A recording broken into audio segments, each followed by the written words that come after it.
Hello there, welcome back to the booth here at Mythic Championship number 6, Marshall Sutcliffe with Paul Cheon. We're drafting. We're doing exactly what we want to do, right? Let's just be honest with the world. We're covering Booster Draft in the morning. We're super happy that you're along for the ride here. We're entering into the second round of draft here on day number 2. And in the feature match area, we have 2 players with different records from each other. This happens sometimes based on pod play where, you know, there's a bit of an overlap in records. Dylan Lerch from the United States is sitting at 7-2. He's playing against Christian Hauck, who is 8-1. And let's take a look at our players down in the feature match area. There they are, looking relaxed and comfortable, getting ready to do a little battle here in Limited. Let's see if we can get any idea what our players are playing. I'm taking a look at Dylan Lerch's list here, and I see 13 plains and 4 mountains here, Paul. It looks like nearly mono white for Dylan. Yeah, and this is something that we see all the time in this format. Decks really leaning heavily in one color with a light splash on the other one. As you can see from Dylan Lerch's hand here, that's Linden, the Steadfast Queen. So really, really incentivized to play as many planes as possible. Now, on Christian's side, we already got to follow his draft earlier with Eduardo and Riley, and he is very heavy in black. He's got, you know, multiple Bacon Topaz, multiple Locked-Wing Paladins, but couldn't quite round out his deck with all the black cards, so he does have a few green cards. He's running a 10 Swamp, 1 Witch's Cottage, so effectively 11 Swamps and 6 Forests in his deck. And you know what? It makes sense because we saw this is the same pod that Ely Cassis was on, right? Yeah. And Ely was also nearly mono black, so really hard to just get 2 people on mono black in the same pod.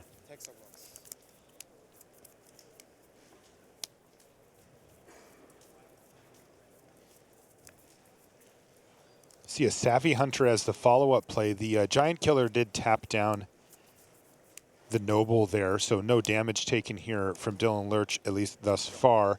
And this is kind of a sticky spot that he finds himself in. He takes a turn to play Ardenvale Tactician, just get it onto the battlefield.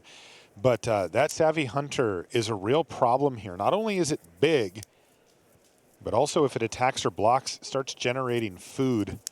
Savvy indeed.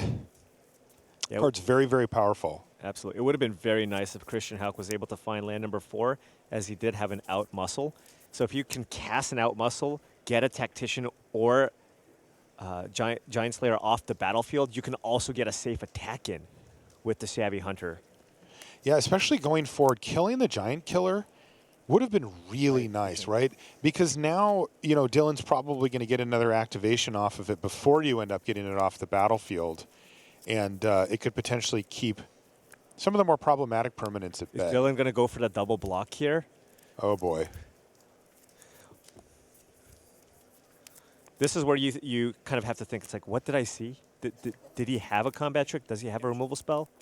I have to order for this. Sure. I'm also a little surprised not to see the Malevolent Noble get in the red zone here. The threat of sacrificing the food that's generated from the Savvy Hunter means that it can cleanly win combat against an Ardenvale Tactician. And if it were to become double blocked, then it's an easy, sure, you know, trade it off for your Giant Killer. Yeah. So I'm a little surprised just because of the threat of it. It means that Dylan really didn't have a block that was reasonable. I think Christian, the only thing that I can think of here is Christian probably thinking, look, if he does block my Tactician and I don't get to play another spell this turn, maybe that would just not be great for him because he really wants to continue hitting his land drops.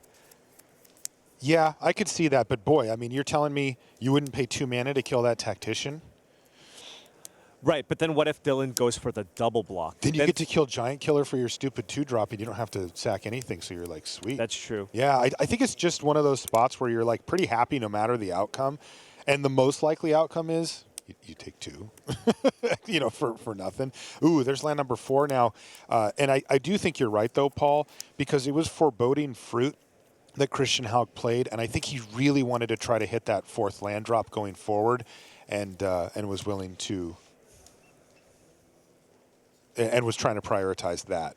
Yeah, so I think he could have had both. Right. Now, Christian does have a free attack here with the Noble. Dylan certainly will not block here, as he would just be losing his creature for nothing, given that the food token is on the battlefield. 1816. So the Noble's going to get in for 2. Now we're going to see 4 mana post-combat, and it is going to be that out-muscle. Yeah. And you want to certainly do that after attacking, as if you did it before it would have 2 damage on it. Then Dylan would have been able to block with the Trebuchet and get that clean trade.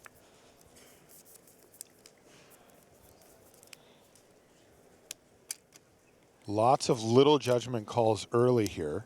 Is that a second giant killer in Dylan Lerch's hand? The interesting part about doing it pre is if you do make the play and just kill the Tactician first, yes, it gets the damage on it. It would still trade, however, with the Trebuchet. Right. Now Dylan Lerch doesn't have that opportunity, though the Fireborn Knight does change the equation pretty significantly here. Ooh, that is a Witch's Vengeance in Christian Hauck's hand. And this could potentially be very, very powerful if he maybe sits on it for a little bit. Because when you play against a red-white deck, guess what? It's going to have a good amount of humans and knights. You're totally right. Now, he could just use it now and name Knight to kill the Fireborn Knight. Yeah. That's what he's going to do. And that allows him to keep the pressure up. That's another interesting decision point here from Christian Hauck. He's had to maneuver a lot of small decisions, but there's definitely an argument to be made to say, I'm just going to say go. There's not that many cards in Dylan Lerch's colors that don't overlap with the Human Knight. Yep. But it looks like Christian is looking in his hand and saying, no, I've got the tools to just keep applying pressure. I'm not going to go for some long plan where maybe I'm getting a little greedy or it doesn't go right. I'm just going to say it's 3 mana to kill your 4 mana, awesome uncommon. I'm just going to take it and hit you. But it will be interesting to see the next few turns what Dylan does, and you and I can kind of keep track of, how many of these cards actually did end up overlapping. Well, there's one. Yeah. You tap 3 mana here. Oh, okay. Is that a second giant killer? That is a second giant killer. Okay, buddy. Okay, nice, buddy. looking good. That's pretty decent. 15, 13, correct? And giant killer is a human. I believe the Noble is also human, so if he did go for the Witch's Vengeance, he'd probably have to sacrifice the food first, but certainly something that he could do. Yeah. Right? Yep. Yeah, it's a human Noble.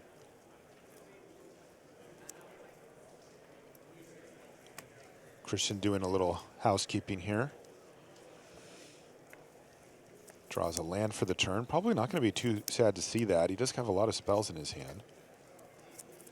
Given that Dylan does have 2 copies of Giant Killer, Christian does have to be kind of careful with how he chooses to play his creatures. There might even be some instances where he goes, you know what, I'm going to play a 3/2 Locthwain Paladin just in future games because of the threat of that Giant Killer. Or in this case, those giant killers. Killers. Yeah. Plural. Yeah, having giants is not great against 2 of those. But the Malevolent Noble's going to continue to chip in. It's going to knock Dylan down to 12. Probably playing the Paladin now. Both Giant Killers have now seen play. Yeah. No need to play around anything, and yeah, I mean that's a large, threatening menace creature. Brimstone Trebuchet gets activated on end step here, and that card has gotten in for a significant amount of damage. You can see the life totals are actually evened up, even though it's been primarily Christian Hauck who's been the one who's attacking.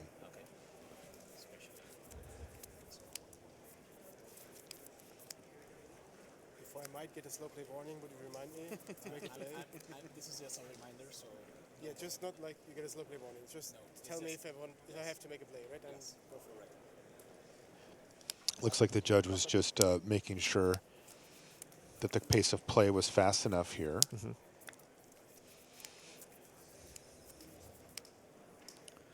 No great attack here from Dylan. Given the 4/3 body, so probably just has to pass the turn unless he wants to get very aggressive and tap down the Paladin with the Giant Killer. But I think he'd prefer to keep that on defense, so going to be keeping the ability to tap up as an option. Yeah, this board has starting to get a little scary here if you're sitting in Dylan's seat. So the Locthwain Paladin, pretty threatening. Ooh, nice draw here from Christian Hauck. That's an out muscle. He's got 3 copies of that in his deck. Oh, wow. So now he can use that out muscle to get the Giant Killer off the battlefield. We also see a copy of Smitten Swordmaster in his hand, which could be a way to steal a win if he can get Dylan Lerch's life total low enough and get an extra 2 or 3 in.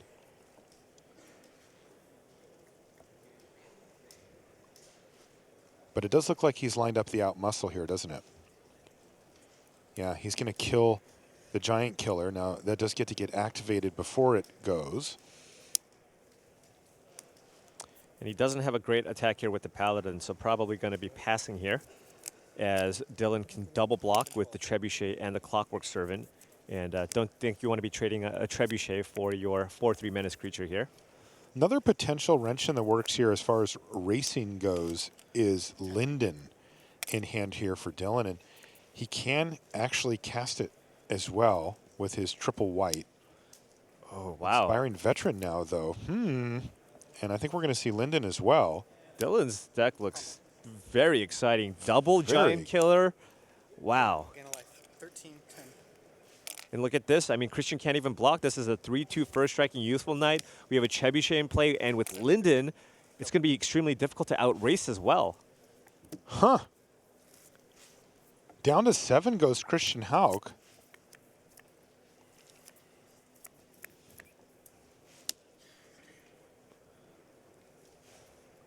He does not have a way to get either of those creatures off the battlefield. Not in his hand. He has one in his graveyard. Yep. Witch's Vengeance. This is easily, in Limited, this is the deck that it is best against. This red-white deck, it wrecks it. Yeah, absolutely. I mean, Witch's Vengeance on human. Just look at what he could have done here. Right. And don't forget the 2 Giant Kill. I mean, the 2 Giant Killers, a Fireborn Knight. Like, the Tactician's a knight, but come on. 4/3.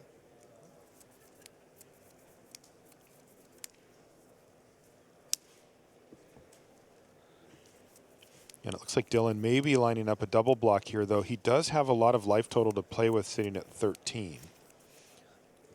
Yeah, and he even had a Slaying Fire in hand. No blocks. So pretty close to actually finishing off Christian here. Yeah. Who's sitting at 7 life. Especially if Christian taps a little low here, doesn't have that Malevolent Noble or ability to sacrifice food, he could find himself just dead. Yeah, Christian currently, if he does play this Tempting Witch, at an effective 10 life. Yeah. So make a food.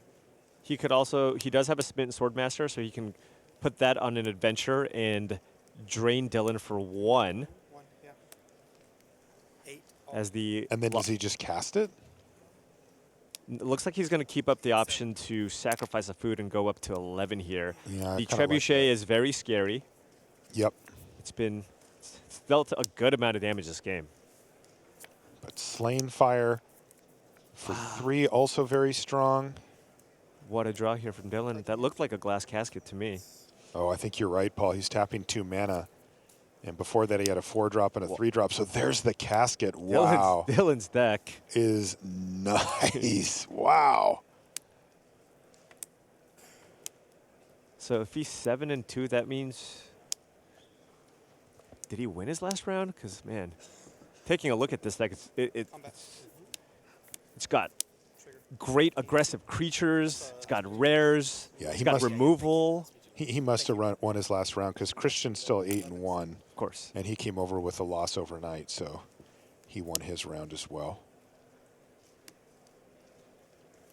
And here's a huge attack now from Dylan Lerch,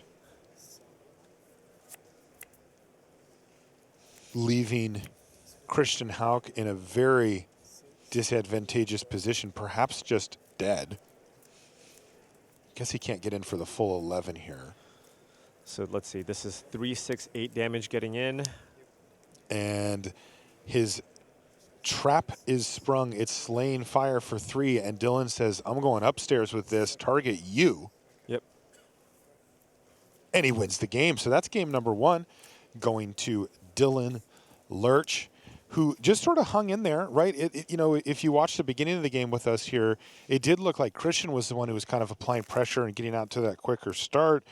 But ultimately, it was Dylan Lerch who hung in there and then really showed us the true power of that list. I mean, what the...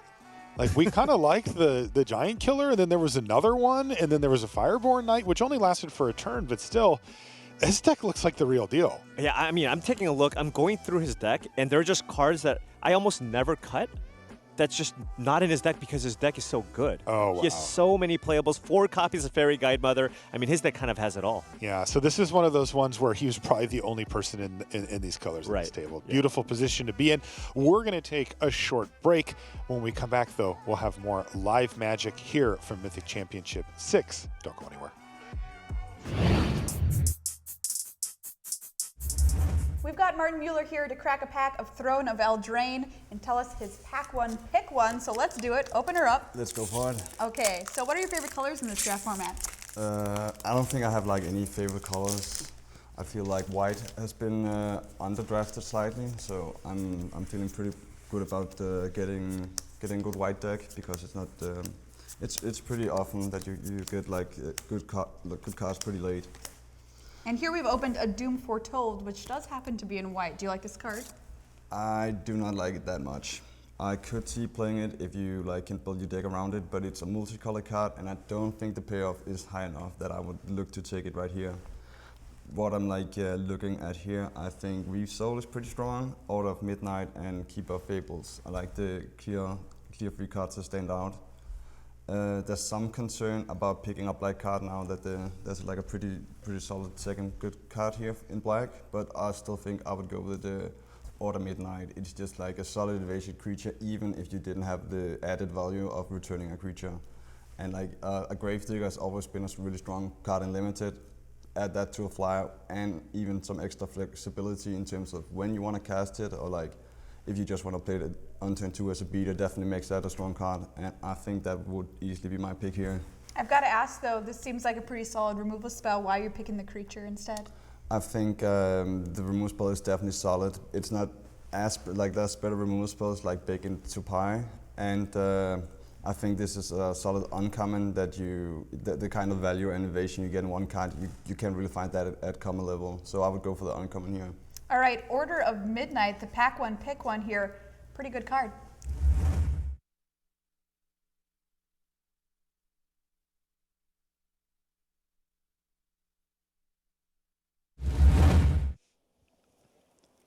And welcome back to the feature match area here at Mythic Championship VI. I'm Marshall Sutcliffe with Paul Cheon. And we're happy to bring you coverage of Limited here in the morning. We'll be transitioning over to Standard in just a few rounds. We're in the middle part, though, of round number 2 here on day 2. And we've got 2 hardcore Limited players battling it out on our side table here. That is Mike Siegrist on the near seat and Andrew Cuneo on the far seat. That was a 1-mana mystical dispute. Is that double Edgewall Innkeeper? Yep, Although one has been turned into a frog. indeed. Left 16 and right 20. And I believe a Rose Thorn Halberd is on that Griffin. Oh, look at this. Andrew, it looks like Andrew's on mono blue here. He is, yeah.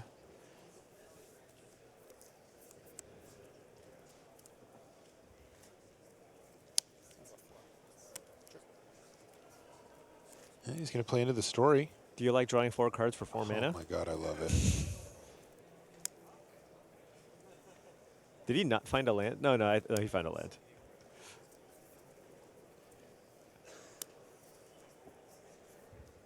Fairy Vandal's going to pick up a counter while he's at it.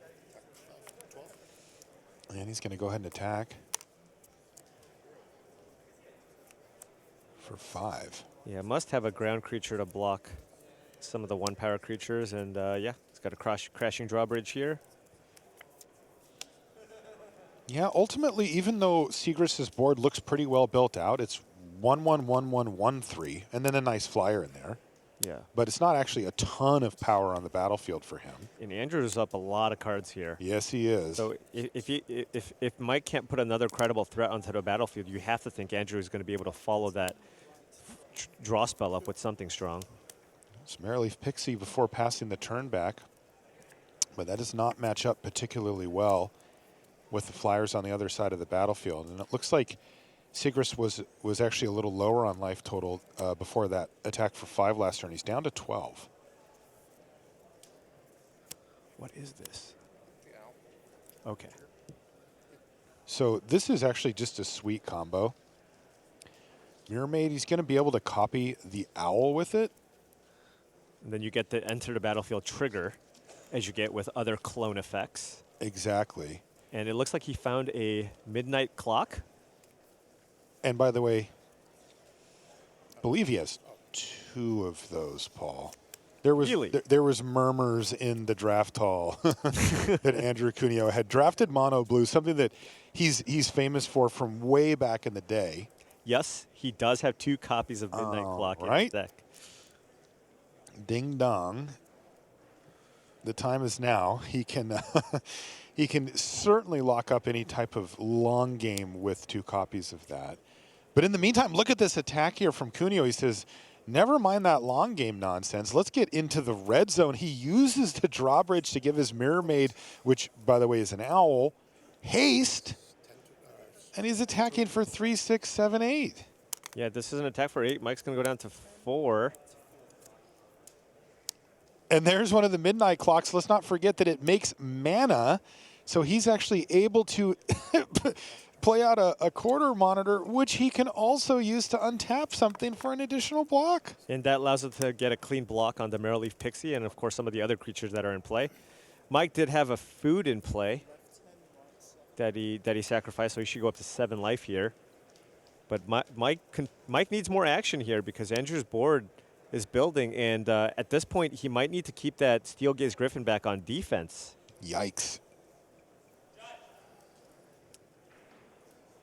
Boy, this this is quite a performance from Andrew Cuneo here. That last turn was insane. Yeah.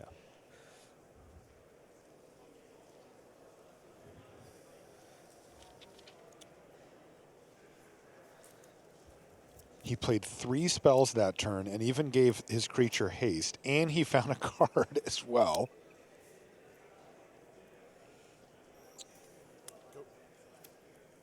Ultimately, all Sigris does here is move the Rosethorn Halberd over to the Merrileaf Pixie, play a land, and ship it back. The Midnight Clock, of course, ticking up on every upkeep. When I first read the card, Paul, I thought it was only your upkeep, and I liked it. This is a lethal attack here. And so now he gets attacked for 8 in the air, and Mike's at 7. And that's going to do it. Andrew Cuneo locks up the match 2 games to 0 to move to 8-2. And Sigris can only offer a laugh there as he's now 7-3, still in good shape. Yeah. Yeah, when we spoke to Mike earlier, he thought his deck was fine, but not quite to the level as his Gruul deck that he drafted yesterday. No, he wasn't excited. Meanwhile, Andrew's deck looks very fun. Yeah. Mike was actually more interested in the player who was building across from him. Ooh. Who had, let's see if we can remember, Paul. Embercleave, Oko, Scions, Questing Beast. We're like in your draft deck? Like, what is going on here? I was like, do you have a Fabled Passage to cast all your spells? Like, what's going on here? Yeah. I think we saw a couple of golden eggs or something. Yeah. Probably the most important card in his deck. Yep. All right, well, let's get back underway here for game number 2. Paul, you and I had a chance during our commercial break to look over the deck list of Dylan Lerch a little more carefully, and we were both just jaw-dropping. What happened at this table? You know, some of the cards that you can get excited about, you're like, you know, you'll look down and you'll be like, oh, he's got an Archon of Absolution, the really powerful uncommon. That's a good one. Yeah. You know, and we were both like, wow, 2 giant killers, that's sweet. Then you pointed to Outlaw's Merriment, and I'm like, what? Like, this deck is probably the best Boros deck I've ever seen in this format. And he got it so incredibly late because as Riley and Eduardo was following that draft, they were like, wait, nobody must be in Boros because it just kept getting passed and passed. And guess what? No, somebody is Boros, and their deck is completely absurd. Multiple copies of Giant Killer, Linden, Outlaws, Merriment.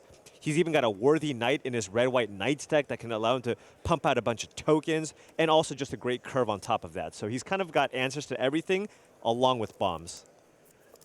We saw the burn spell to finish thing off. That's another uncommon. Like, his deck is absolutely unbelievable. But hey, you know, Christian with a really strong start here as well.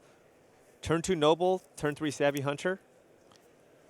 And Dylan Lerch is just going to kind of call here. He just says, you know what? If you want to make a trade here, I'll do it. He's not going to overvalue Linden. Another rare, by the way. So far, he's only played rares this game.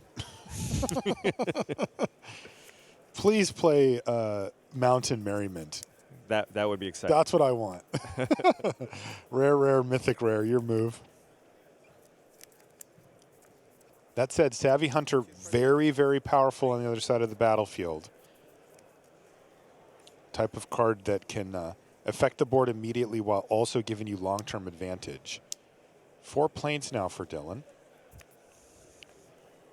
Perhaps lining up a play where he can still cast use Giant Killer's ability.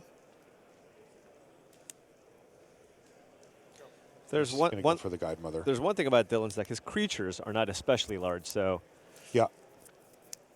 Savvy Hunter going to be pretty annoying, and Dylan's probably just going to have to tap it down, but doesn't really feel especially great where your play is basically spending all your mana to tap down your creature and just playing a 1/1 flyer. Yeah, especially if Christian can continue to build out his board, right? Right. That's really the key here, and he's actually able to do just that.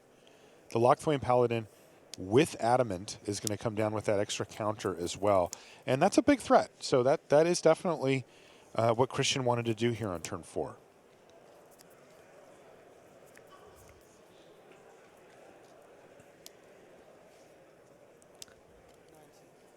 Dylan also, interestingly, is playing this deck in kind of a weird way.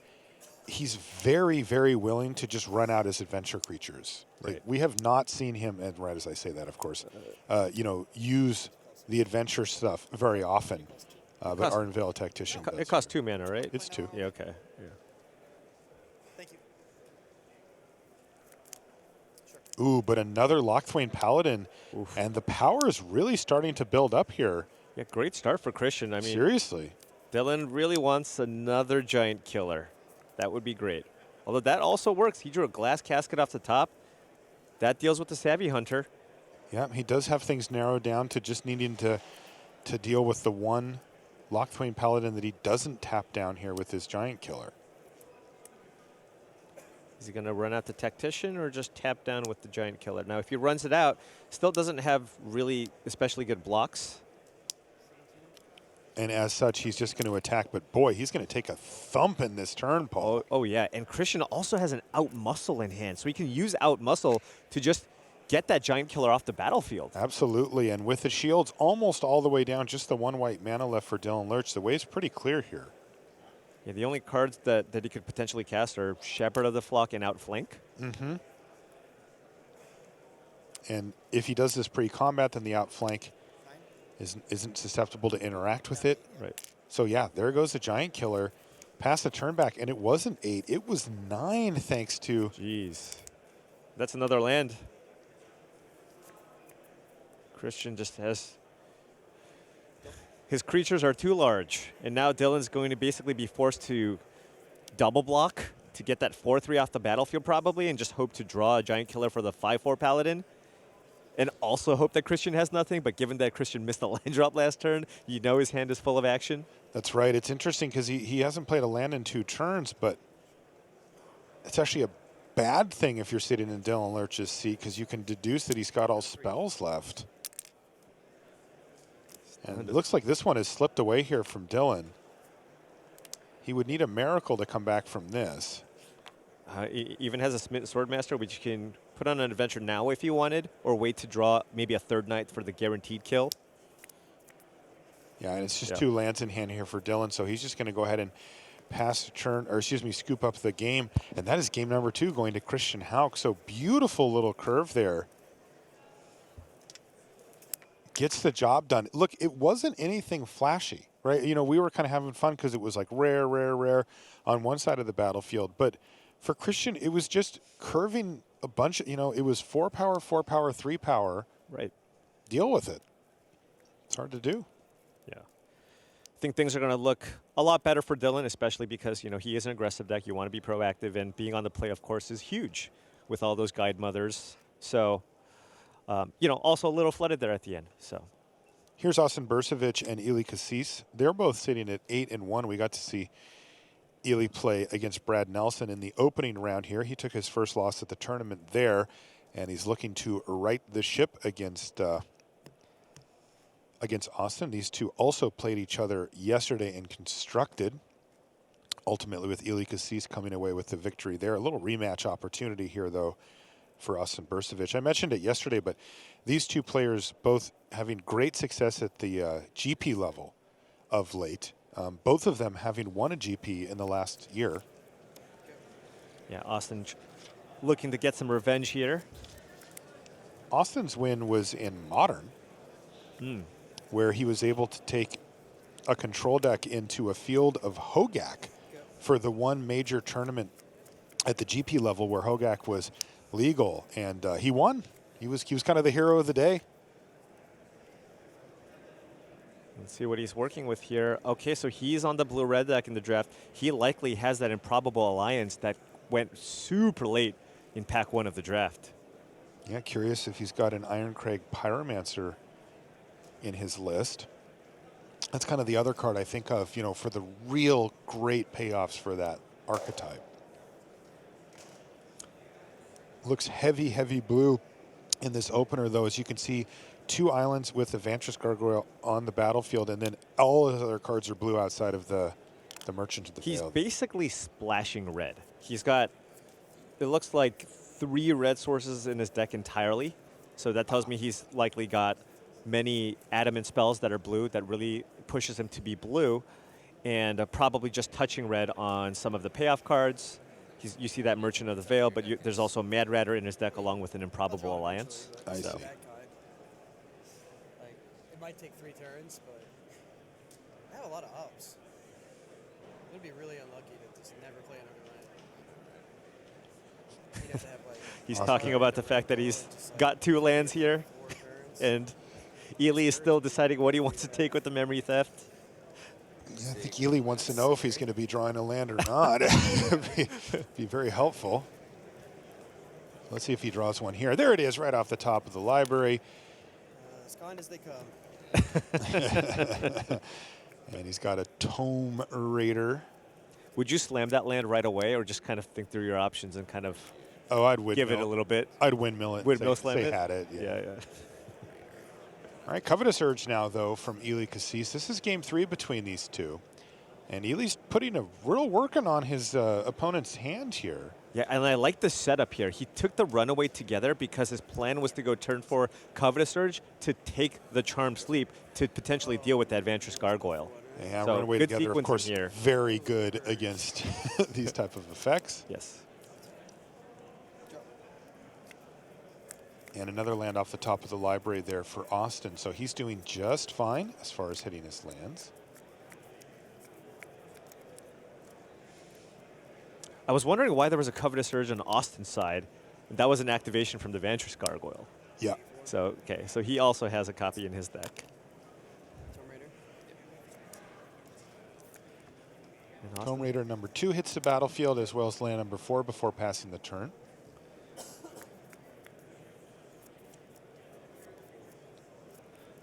Slow and steady.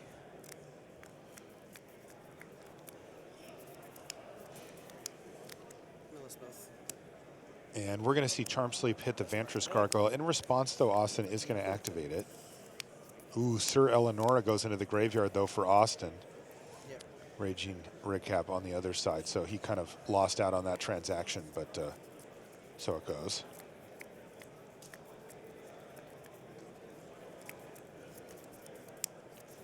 But playing kind of a controlling attrition game against the mono blue deck specifically is very, very tough because blue just has so many different ways to draw cards.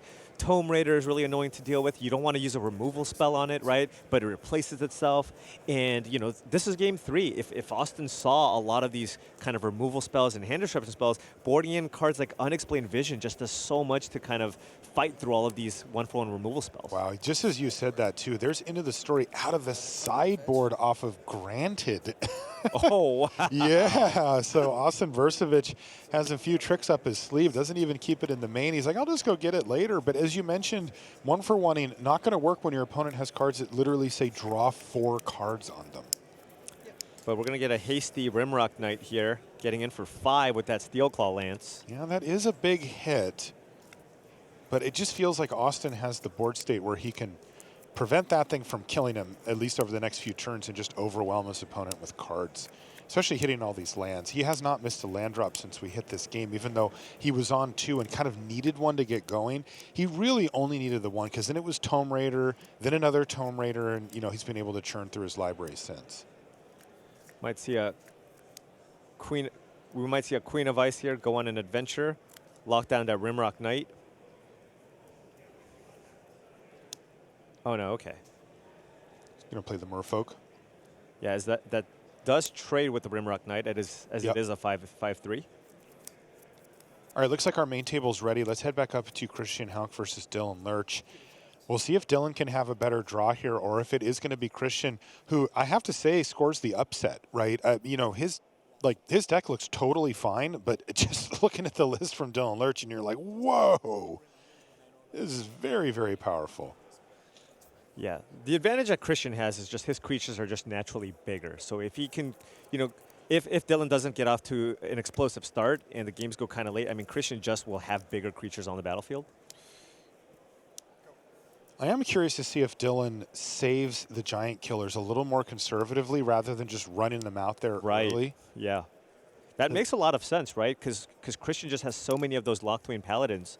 They're going to be 4/3s. Right. All right, here's an adventure. The Lonesome Unicorn is going to produce the 2/2. And it looks like more of a curve-out situation here for Dylan than we've seen in the prior games where he's kind of getting aggressive. Land number 3 now for Does Christian. he not have a play this turn? Wow, this is a Ooh. very slow start here from Christian Hauck. That's a disaster. Very different from what we saw in the previous game where he went 2-3-4-4. And he's going to take 4 damage as well with just nothing to do. Land number 4. And look Whoa, at this man. curve here. 2-3-4 from Dylan Lerch. Fireborn Knight on the battlefield now as well. By the way, Marshall, 2 copies of Fireborn Knight in his deck. Oh, and look at, does he have a giant killer here? Yes, absolutely. Oh my, this is going to be devastating. So perfect sequence here. And that advantage bar is going to be firmly in Dylan Lerch's court here because now he's taking 4, 6, 8 damage. And even gets to cast a giant killer He can't to even get play a any creature. potential blockers This is just out a of the lethal way. attack. He needs to find a removal spell or play 2 creatures in 1 turn. Yeah, he's just laughing because this is just a ridiculous curve Yeah. out. We finally got to see the ideal curve here from Dylan and his Boros deck. Now, he was able to win game 1 after kind of making a bit of a comeback, but here, no way for Christian Hauck to get himself back in this game without a sweeper of some sort. Now, he does actually have one in his list. He has Witch's Vengeance. If he named human or not, yeah, he would leave something behind, but still, it would be amazing here. Absolutely. But he's smiling. I don't think he has it. Yeah. And I like Dylan's kind of adaptation and adjustment in not running out that giant killer right away. Yeah. Realizing that Christian does have just lots of different 4-power creatures that he can play, and saving it likely going to be better for him. So That's wow. right. So That great work, Dylan Lerch. He is going to improve to 8-2 after beating the MPLer, Christian Hauck. And boy, I would not like to be Dylan Lerch's opponent for the 3rd round of for the finals of that draft pod, because boy, it looks like there was no other white drafters at that table potentially, and maybe not even that much red, but certainly nobody in that color pair. Yeah, absolutely. Other than Dylan. I mean, it looked like he. I mean, if I just look at the card pool, like the options that he had, I would be surprised if somebody was at least primarily white. If Right. anything, maybe splash white, just because he had it all. He had it all. And you know, the circumstances that need to come together for a deck like this to exist are that not only do you need to be the only player in the color pair, you know, roughly speaking, also these cards have to get opened in the pod, right? Right. Sometimes you are in that situation, but it's just not all of these great uncommons get opened up. Instead, it's some other colors or whatever. So very, very nice job there for Dylan, and he picks up the win. It looks like Ely's putting some additional pressure here. That was an enchanted carriage off the top, and that crashing drawbridge actually doing some work here, giving Ely access to some hasty beaters. Finally, that Rimrock Knight goes away. Although that might be another Rimrock Knight, actually. And he's going to pass the turn back. So what are the life totals here? Well, we're showing 10 to 10, but I think something got through there. There's a Lock Dragon here. Austin's working with a lot more cards. He wants to go to attacks, and he wants to get Oh. aggressive here. You know it's not great when your opponent does that. No, in fact, very bad news. He says go to damage. That's 7, knock you down to 3. Take 6, go to 4. Or six, Excuse me, right? 6, sorry. Yep, miscounted there. So down to 4 goes Ely Cassis.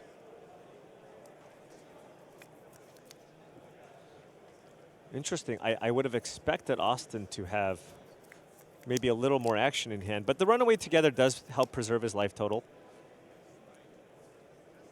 And he's just going to do it now. He's actually just going to kill a mouse. So he's doing this to give himself the opportunity to find an additional threat here off the... He did find Improbable Alliance, but for now he's just going to give himself another blocker off of the mountain with Merchant of the Veil. Okay. So his idea, yeah, he killed the mouse. Now Ely has to do some very awkward things to try to even get a decent attack in at all. And I think Ely's just going to be dead here, right? Because Austin just has a lethal attack with all the flyers. Yep, and that, in fact, does it. Austin Bursavich gets a little bit of revenge. This is the second time these players have played against each other in the tournament. And this time it is Austin Bursavich who wins in the limited round. Ely Cassis, boy, can't be happy with the way today has gone. It's just been a bit of a rough one for him. Came in 8-0 overnight. Now he's 8-2, but we'll have one more chance to try to rectify the situation here in the limited rounds in the third round. But if you are Austin Bursavich, you're looking great. You're now 9-1. You are 9-1, but then you might have to run into Dylan Lerch's Boros deck, which looked very, very scary. Would not want to play against that deck. That deck is absolutely fantastic. We'll keep an eye on that and more as we work our way through the rest of the limited rounds here in the morning. Once again, we're very happy that you decided to join us, spend a little bit of time. Thank you. We really appreciate it. We're going to take a short break. When we come back, we'll be over at the news desk with Maria. Don't go anywhere.